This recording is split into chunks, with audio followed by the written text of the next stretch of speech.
আসসালামু আলাইকুম। আপনারা দেখছেন ইসলামিক হাদিস ফ্যাক্টরি। শুরু করছি আজকের হাদিস। পর্নোগ্রাফি বা ব্লু ফিল্ম দেখলে কি ক্ষতি বা শাস্তি হবে? রাসূলুল্লাহ সাল্লাল্লাহু আলাইহি ওয়াসাল্লাম ইরশাদ করেন, যে নারী বা পুরুষ পর্নোগ্রাফি বা ব্লু ফিল্ম দেখবে তার শারীরিক ও মানসিক অসুস্থতা দেখা দেয়। আর আখিরাতে তার কি শাস্তি হবে শুনুন। প্রথমত, যে ব্যক্তি ব্লু ফিল্ম দেখবে তার চোখে নূর থাকবে না।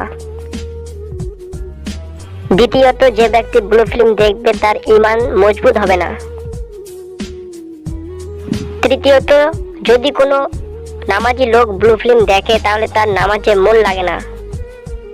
চতুর্থ, সব থেকে বড় শাস্তি যেটা কিয়ামতের দিন দেওয়া হবে, যদি কোনো নারী বা পুরুষ ব্লু ফিল্ম দেখে তাহলে কিয়ামতের দিন তার চোখে গরম খুন্তি ঢোকানো হবে। নাউজুবিল্লাহ।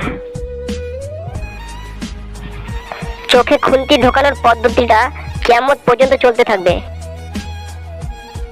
তাহলে সবাই ওয়াদা করি যে পর্নোগ্রাফি, ব্লু ফিল্ম বা অশ্লীল ভিডিও আমরা দেখব না ইনশাআল্লাহ। আশা করি সবাই হাদিসটি বুঝে গেছেন। এই রকম আরো ভিডিও ও হাদিস শোনার জন্য এই চ্যানেলটিকে সাবস্ক্রাইব করে রাখুন, লাইক, শেয়ার, কমেন্টও করে রাখুন।